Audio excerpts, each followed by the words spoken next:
Hello there and welcome to today's video. Today I'm going to be talking about the time that Luke walked on lava. Yes, this is a real thing that happened in the Star Wars universe. In today's video, I'm going to read the story of him walking on the lava. Before I start, let me give you some backstory. This story comes from the first book of the Jedi Academy trilogy. At this time, the New Republic has defeated the Empire, or so they think, and are working to further establish their government. Luke decides that it's time to start training a new generation of Jedi to help bring peace. Luke discovers that there may possibly be a person on the planet Eol Shah who is Force sensitive. He travels there and meets a man named Ganterus. Luke asks Ganterus if he wants to join his new Jedi Order. Ganterus refuses, telling him that he's been having dreams about a dark man who would tempt him with power and then destroy him. Luke wears black Jedi robes, so he assumes that Luke is the dark man in his dreams. To prove that he's not the dark man, Ganterus tests him. The last test was for Luke to be able to walk on skipping stones across a lava river. Okay, so now that you're caught up, let's begin. "Follow me inside," Ganterus told Luke. The others filed past, continuing along the rugged path. Luke stepped after him. He needed to earn Ganterus' respect, if not trust. In this circumstance, Ganterus was making all the rules. Ganterus strode confidently down the narrow passage into the dense shadows. A lava tube blasted through the tide of the cone to ease the pressure from the ancient eruption. Up ahead, a fiery orange glow lit their way. Luke felt growing anticipation mixed with dread with each step they took. The lava tube spread out, revealing a boiling lake of fire. Though the fissure opened to the sky, and other openings let out gusting cross drafts, the chamber felt like the blast of an oven. Luke ducked his head, trying to shield his face with his damp Jedi hood. But Ganterus seemed unaffected. Squinting through the noxious gases belching from the lava, Luke watched the other people arrive on the far side of the chamber, lining up and waiting. All the faces turned toward him. Ganterus had to raise his voice over the growling sounds of the churning magma. "Walk across the fire, dark man. If you reach the other side safely, I will allow you to teach me whatever you wish." Without waiting for a reply, Ganterus disappeared back into the darkness of the lava tube. Luke stared after him for a moment, wondering if Ganterus could be serious. But then he noticed dark objects in the blaze of the bright lava, hard stepping stones of denser rock that did not melt but made a precarious path across the lake of fire. Was Ganterus testing his courage?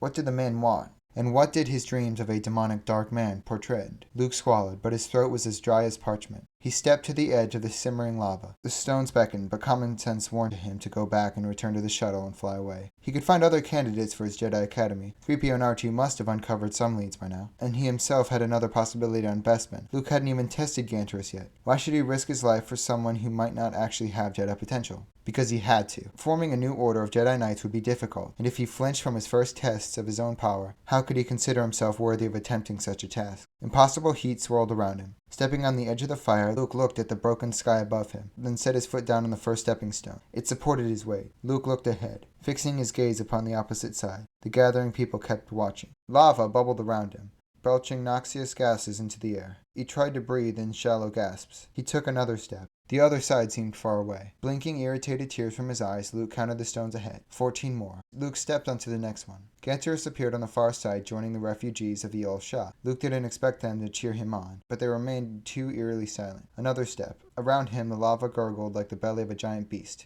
A hungry beast. Luke moved to another step, then another. A tendril of euphoria began to rise within him. This wasn't as difficult as he had feared. He would be able to pass this test. With reckless courage and speed, he strode to the halfway point. The lava around him began to bubble and hiss forcefully, gushing as something stirred below. Okay, so basically in this part, he fights this giant lava beast. It's not really important to what we're talking about right now. So skipping ahead, Luke raised his eyes, blinking in disbelief. The people of Eol Shah still waited for him. Most of the stepping stones had been washed away in the turmoil. Nothing but impassable lava remained between him and Ganterus. He could not finish his journey. Giddy with terror and a backwash of possibilities from the Force, Luke stared at the impassable river of flames between him and his goal. He thought of the potential for his proposed academy, for the return of the Jedi Knights. The New Republic needed him. He had to complete his promise. He would gather candidates to teach him the ways of the Force. He would, without a doubt in his mind, still throbbing with the Force after his battle against the Fireworm. He closed his eyes. Luke walked across the lake of fire. He did not think about it. The lava refused to touch his feet. Only the Force burned bright around him. One step after another. He strode across the flaming rock, letting himself see nothing but his goal until he stood again on solid ground on the far side of the lake with Ganterus and his people. When he reached safely, he nearly collapsed with relief.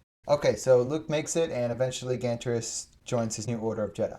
What do you guys think about it? I think it's pretty cool. Luke Skywalker was Anakin's son, so eventually he became as powerful as Anakin. And I think this is one of the ways that shows how powerful he is. Now, what do you guys think? Do you guys think this is too OP or do you like it? I like it. Let me know down in the comments. Also, make sure you check out this book series, the Jedi Academy trilogy. It's really cool. A lot of it goes over Luke training the next generation of Jedi, and there's a lot of cool stuff you learn in there. I do recommend reading the Thrawn trilogy beforehand. It also wouldn't hurt to read the Dark Empire comics. They happen right before this book series takes place. But yeah, that's today's video. I hope you guys enjoyed.